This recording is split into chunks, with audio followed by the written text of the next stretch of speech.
Welcome friends, welcome to market pundits. आज का हमारा टॉपिक है डेरिवेटिव्स। डेरिवेटिव्स के बाद डेरिवेटिव्स ट्रेडिंग के ऊपर मैं पूरी सीरीज लेके आऊंगा। ऑप्शंस ट्रेडिंग किस तरीके की होती है, कैसे ट्रेड करते हैं, ऑप्शन ग्रीक्स क्या होते हैं, पूरे उसकी सीरीज बनेगी। So stay tuned in our channel. अगर आपने चैनल को सब्सक्राइब नहीं किया तो प्लीज सब्सक्राइब करिए। आइए सीधे चलते हैं टॉपिक के ऊपर, डेरिवेटिव्स। सो डेरिवेटिव के नाम में ही है डिराइव। डिराइव मीन्स ये वो कॉन्ट्रैक्ट्स होते हैं जो कि खुद में इनकी कोई वैल्यू नहीं होती है।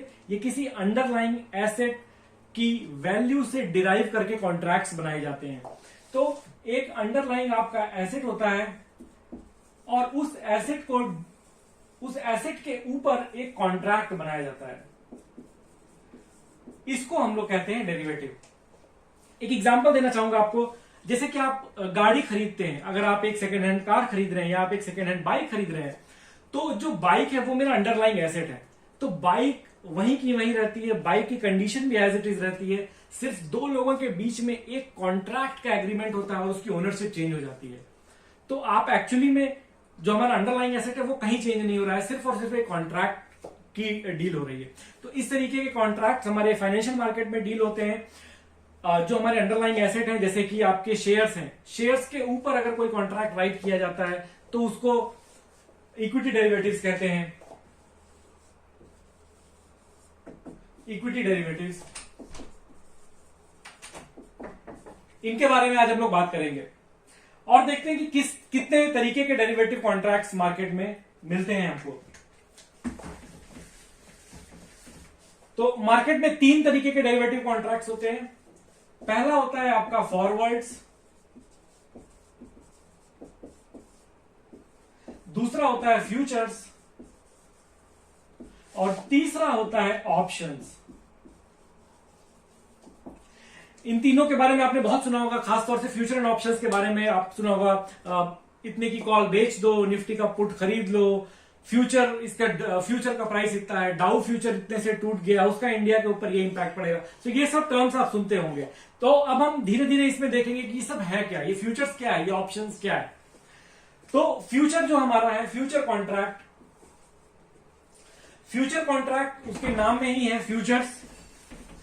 तो वो एक आगे की डेट के लिए एक अंडरलाइंग एसेट का प्राइस प्रिडिक्ट करने को फ्यूचर्स बोलते हैं। मसलन अगर आपको लगता है कि एक महीने बाद गोल्ड का प्राइस ऊपर जा सकता है और मुझे लगता है कि एक महीने के बाद गोल्ड का प्राइस नीचे आ सकता है, तो मैं और आप एक कॉन्ट्रैक्ट करेंगे आपस में, जहां पे मैं बोलूंगा कि गोल्ड का प्राइस 30,000 रुपए से ऊपर चला जाएगा और आप बोलेंगे 30,000 से कम रहेगा, और वो हम डील करेंगे। और अगर जिसका भी डायरेक्शन सही होता है, जो उस अंडरस्टैंडिंग, जो उस एनालिसिस को सही से पढ़ पाता है, वो वहां पे उस कॉन्ट्रैक्ट को एग्जीक्यूट करेगा और वो प्रॉफिट में रहेगा। तो फ्यूचर्स जो है हमारे,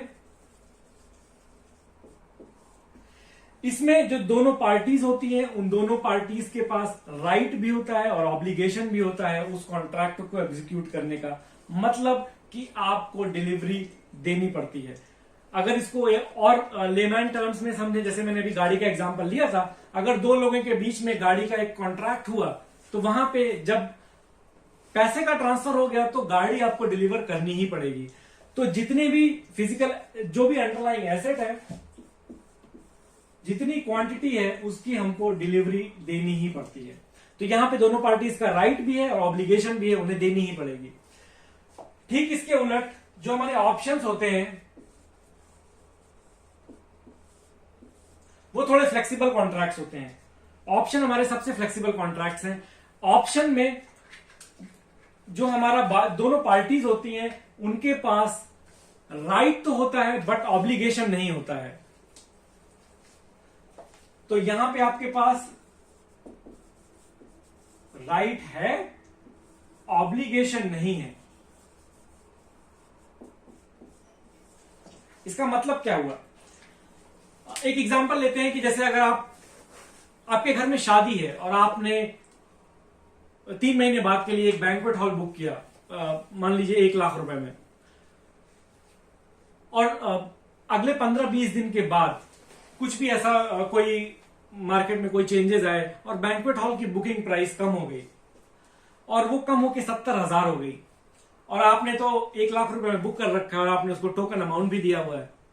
बट अभी भी आपको अगर आप दूसरा बैंक्वेट हॉल बुक करते हैं, आपने टोकन अमाउंट तो 5,000 दिया था, बट अगर अभी आप दूसरा बैंक्वेट हॉल बुक करते हैं तो वो आपको 80,000 में ही बुक हो जाएगा और तब भी आपको प्रॉफिट में रहेगा।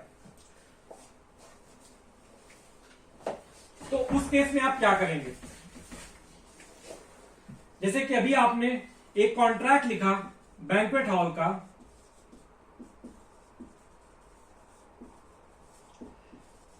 1,00,000 रुपए में,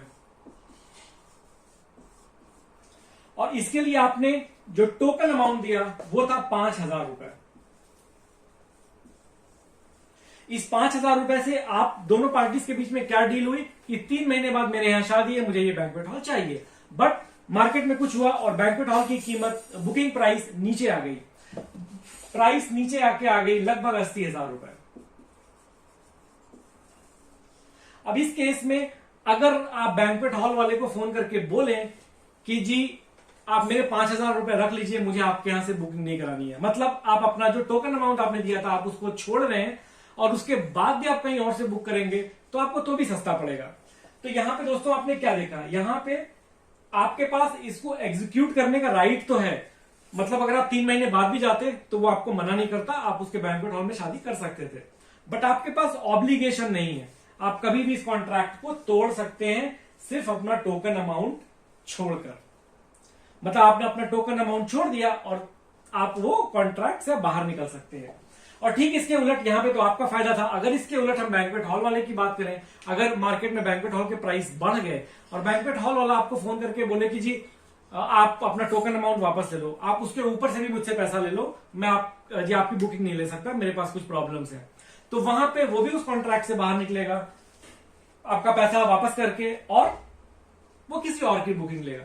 तो वहां पे उसके पास भी राइट है मगर ऑब्लिगेशन नहीं है। तो ये होते हैं हमारे ऑप्शन कॉन्ट्रैक्ट्स जो किसी भी अंडरलाइंग एसेट के ऊपर लिखे जाते हैं। आप कॉन्ट्रैक्ट को कभी भी एग्जीक्यूट कर सकते हो, बट आपको एग्जीक्यूट करना है ये मैंडेटरी नहीं है।